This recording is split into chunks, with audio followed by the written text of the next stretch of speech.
Tinalakay naman ng mga operatiba ng Philippine Drug Enforcement Agency ang isang drug den sa Barangay Sembo sa Makati City kagabi. Arestado sa operasyon ang isang umanong notorious na tulak ng droga at ilang suspected drug users. Para sa detalye, makibalita tayo kay Renante Ponte live. Go ahead, Reynante. Yes, Rina, nagulantang nga ang mga hinihinalang tulak at gumagamit ng iligal na droga nang maabutan ng mga operatiba sa kanilang drug den sa Sampaloc Street sa Makati City kaninang alas 12 ng hating gabi. Target ng operasyon ng Philippine Drug Enforcement Agency o PDEA ang dalawa umanong notorious na mga tulak ng droga na kilala sa tawag na Tikya at alias Bonjing.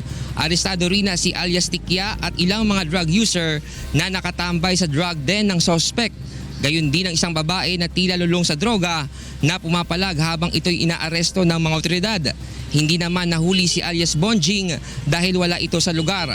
Samot-saring drug paraphernalias at mga sachet ng suspected shabu ang natagpuan sa bahay ni Tikya. Ayon na kay PDEA Regional Director Wilkins Villanueva, dinadayo pa ang drug den ng mga pusher at user mula sa ibang lugar para bumili at gumamit. Mga parokyano nila umaabot pa as far as sa Taguig area pa yung ibang parokyano. However, may information na some of the items doon din minsan galing sa Taguig.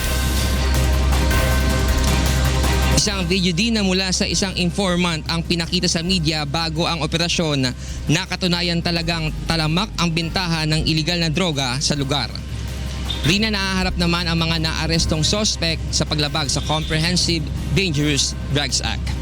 Mula sa Makati City, ako si Reynante Ponte, humahataw sa balita.